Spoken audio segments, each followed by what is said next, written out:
Bueno, pues hoy tenemos un motor aquí de una moto.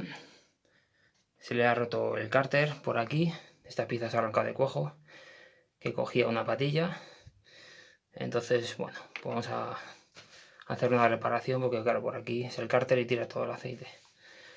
Así que bueno, vamos a primero hacer una prueba de material y a ver qué material es. Supuestamente es aluminio, pero puede ser otro.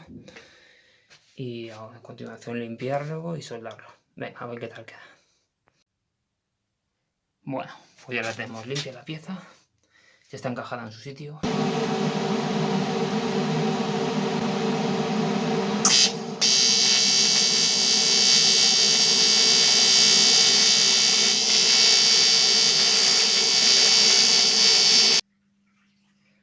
Bueno, pues ya está todo soldado, terminado.